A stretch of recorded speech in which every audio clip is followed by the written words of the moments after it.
ফেরাউনের লাশের অবিকৃত অবস্থার ব্যাখ্যা সারা জীবন বিজ্ঞানের কাছে অজানা রহস্য হয়ে থেকে যাবে। এর ব্যাখ্যা কোনো দিনেও কেউ দিতে পারবে না।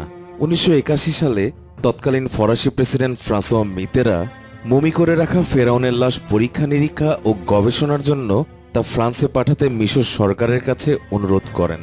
ফেরাউনের লাশবাহী বিমান যখন ফ্রান্সের মাটিতে অবতরণ করে তখন দেশটির সরকার প্রধান ও মন্ত্রিপরিষদ সহ অনেক উচ্চ পদস্থ ফরাসি কর্মকর্তা লাশটিকে সম্বর্ধনা জানাতে বিমানবন্দরে উপস্থিত হন। মনে হচ্ছিল যেন ফেরাউন এখনো জীবিত রয়েছেন এবং তিনিই ফ্রান্সের প্রকৃত শাসক। অভ্যর্থনা অনুষ্ঠানের পর ফেরাউনের লাশ ফ্রান্সের একটি বিশেষ সংরক্ষণাগারে নিয়ে যাওয়া হয়। দেশটির সেরা শল্যবিদ বা সার্জন ও লাশ বা শরীর পরীক্ষায় বিশেষজ্ঞ এবং গবেষক ও প্রত্নতাত্ত্বিকদের সেখানে জড়ো করা হয়। ফেরাউনের মমিকৃত লাশ পরীক্ষা করা এবং এর অজানা রহস্যগুলো উদ্ঘাটনই ছিল এ পদক্ষেপের উদ্দেশ্য। ফেরাউনের লাশ সংক্রান্ত গবেষণা টিমের প্রধান ছিলেন ডক্টর মরিস বুকাইলি। ফেরাউনের লাশ সংরক্ষণ অন্য গবেষকদের উদ্দেশ্য হলেও বুকাইলি নিজে ফেরাউনের মৃত্যুর রহস্য উদ্ঘাটনে উদ্গ্রীব ছিলেন। সারা রাত ধরে তিনি গবেষণা চালান। কয়েক ঘন্টা গবেষণার পর ফেরাউনের লাশে লবণের কিছু অবশিষ্টাংশ পাওয়া যায়। ফলে স্পষ্ট হয় যে সাগরে ডুবেই ফেরাউনের মৃত্যু হয়েছে। মৃত্যুর পর তার লাশ কবর থেকে উঠিয়ে এনে মমি করা হয়। কিন্তু বুকাইলের বিস্ময়ের মাত্রা ব্যাপক হয়ে উঠেছিল একটি প্রশ্নকে ঘিরে: এ লাশ কিভাবে অন্য লাশগুলোর চেয়ে বেশি মাত্রায় সংরক্ষিত বা অক্ষত রয়েছে? বুকাইলি যখন ফেরাউনের মৃত্যুর কারণ নিয়ে চূড়ান্ত প্রতিবেদন তৈরি করছিলেন এবং তাতে এটা লেখেন যে ফেরাউন সাগরে ডুবেই মারা গেছে, তখন উপস্থিত সঙ্গীদের মধ্যে একজন তাকে বললেন তাড়াহুড়ো না করাই ভালো, কারণ এই গবেষণার ফলাফল মুসলমানদের মতের পক্ষে যাচ্ছে।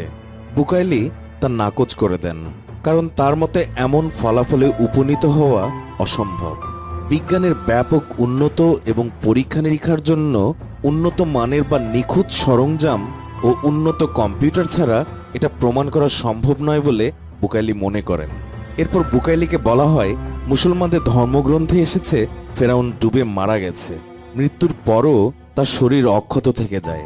একথা শুনে বিস্ময়ে হতবাক বুকাইলি ভাবলেন এটা কি মোটেও যৌক্তিক? কারণ মুহাম্মদ সাল্লাল্লাহু আলাইহি ওয়াসাল্লামের যুগের আরব জাতি ও অন্যরা মিশরীয়দের মাধ্যমে ফেরাউনের লাশ মমি করার কথা জানত না।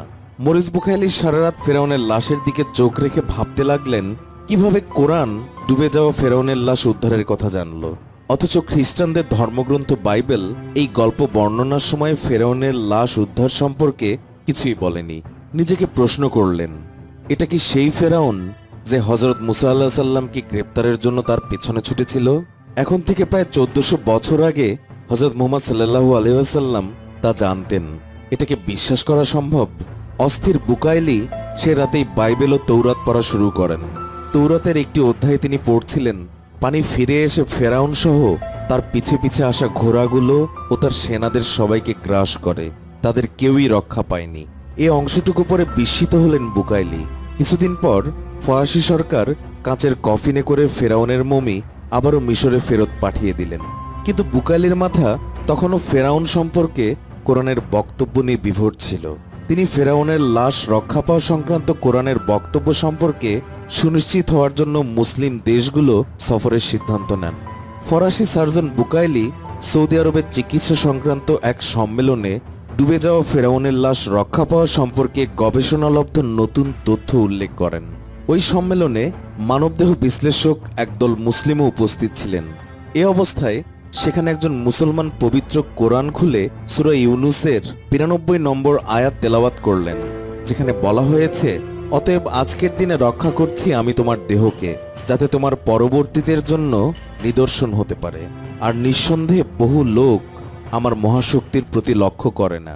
বুকাইলি এ আয়াত শুনে সবার সামনে দাঁড়িয়ে যান এবং মুসলমান হওয়ার কথা ও পবিত্র কোরআনের প্রতি বিশ্বাসী হওয়ার কথা ঘোষণা করলেন।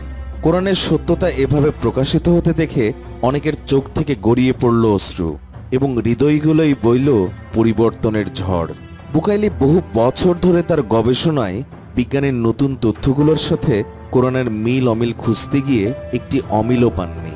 ফলে কোরআনে কোনো ভুল না থাকার ব্যাপারে তার ঈমান কেবলই দৃঢ়তর হয়েছে। তিনি এসব গবেষণার ফলাফল তুলে ধরেছেন কোরআন, তাওরাত, বাইবেল ও বিজ্ঞান নামক একটি বইয়ে। 1400 বছর আগেও কোরআন বিজ্ঞানের এত সূক্ষ্ম দিক এত নির্ভুল বা নিখুঁতভাবে তুলে ধরায় তার অশেষ বিস্ময় বিধৃত হয়েছে এ বইয়ে। ফলে তা পশ্চিমা বিজ্ঞানীদের মধ্যেও বিস্ময়ের ঝড় তুলেছে। বহু ভাষায় অনুদিত বইটি বেশ কবার ছাপতে হয়েছে। অনেক অমুসলিম এই বই পড়ে মুসলমান হয়েছেন। ফেরাউন সংক্রান্ত গবেষণার সাথে কোরআনের দেয়া তথ্যের মিল পেয়ে বুকাইলি উচ্চারণ করেছিলেন কোরআনের এই আয়াত। এরা কি লক্ষ্য করে না কোরআনের প্রতি? এটা যদি আল্লাহ ছাড়া অন্য কারো পক্ষ থেকে হতো তবে তো অবশ্যই বহু বৈপরীত্য বা ভুল দেখতে পেত। সূরা নিসা আয়াত 82। ফেরাউনের লাশ অবিকৃত রাখা এটা সৃষ্টিকর্তার বিস্ময়, যা সমস্ত মানবকুলের কাছে সতর্ক নির্দেশনা থাকবে এবং এই অবিকৃত অবস্থার কারণ সারা জীবন অজানা থেকে যাবে। বিজ্ঞান কোনো দিনও এর উপযুক্ত ব্যাখ্যা দিতে পারবে না বা এর রহস্য খুঁজে পাবে না।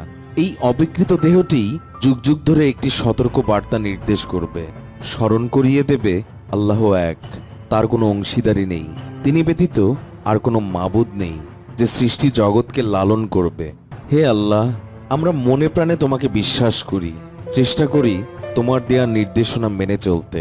তোমার দয়া ছাড়া সমস্ত জীব জাতিকুলের কোনো গতি নেই। তুমি মহান, তোমার পথে চলতে আমাদের সকলকে তৌফিক দান করো।